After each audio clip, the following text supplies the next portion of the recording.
নবী মুহাম্মদুর রাসূলুল্লাহ সাল্লাল্লাহু আলাইহি ওয়াসাল্লামের কাছ থেকে আমরা তিনটি জিনিস পেয়েছি, যে বিষয়গুলো নবী মুহাম্মদুর রাসূলুল্লাহ সাল্লাল্লাহু আলাইহি সাল্লাম অধিক হারে বেশি ভালোবাসতেন। এর মধ্যে অন্যতম হচ্ছে সুগন্ধি।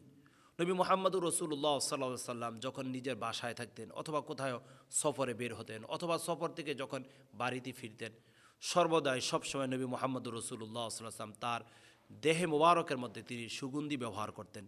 এটা নবী মুহাম্মদুর রাসূলুল্লাহ সাল্লাল্লাহু আলাইহি সাল্লাম অন্যতম একটা সুন্নাহ। এই সুন্নাহকে আমরা ধারণ করার চেষ্টা করব।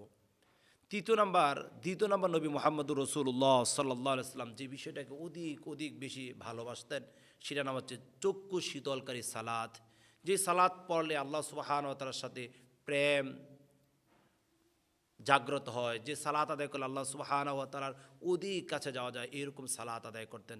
চক্ষু শীতলকারী সালাত, যেই সম্পর্কে আল্লাহর হাবিব মুহাম্মদুর রাসূলুল্লাহ সাল্লাল্লাহু আলাইহি ওয়াসাল্লাম বলছেন, আনতা আবুদুল্লাহ ফাইল্লাম তাকুন তারাহু ফাইন্নাহু ইয়ারাক।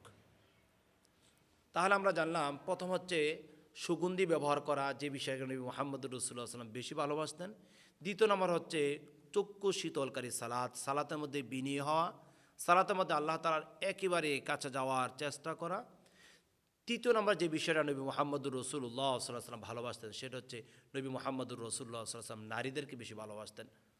আম্মাজান আয়েশা সিদ্দিকা রাদিয়াল্লাহু তাআলা আনহার ইতিহাস আমরা জানি, আম্মাজান খাদিজাতুল কুবরা রাদিয়াল্লাহু তাআলা আনহার ইতিহাস আমরা জানি, ফাতিমাতুজ জোহরা রাদিয়াল্লাহু তাআলা আনহার ইতিহাস আমরা জানি। এই সমস্ত নারীদেরকে নবী মুহাম্মদুর রাসূলুল্লাহ সাল্লাল্লাহু আলাইহি ওয়াসাল্লাম অধিক হারে বেশি ভালোবাসতেন। এবং নারীদের সম্পর্কে আল্লাহর হাবিব মুহাম্মদুর রাসূলুল্লাহ সাল্লাল্লাহু আলাইহি ওয়াসাল্লাম চমৎকার কথা বলতেন। নারীদের সম্পর্কে তো আল্লাহর হাবিব মুহাম্মদুর রাসূলুল্লাহ সাল্লাল্লাহু আলাইহি ওয়াসাল্লাম বলছেন, হুমা জান্নাতুকা ওয়া নারুকা।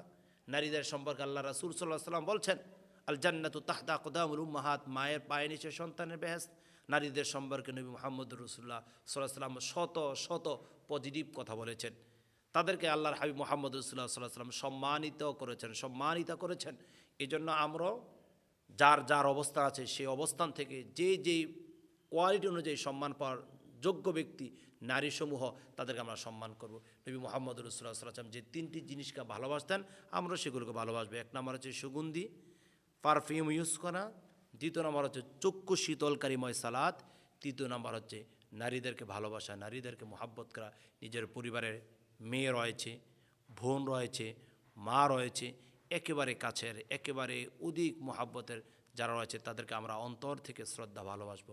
আল্লাহ সুবহানাহু ওয়া তাআলা নবীজির এই সুন্নাহগুলো আমাদের জীবনে বাস্তবায়ন করার তৌফিক দান করুক। আল্লাহুম্মা আমিন।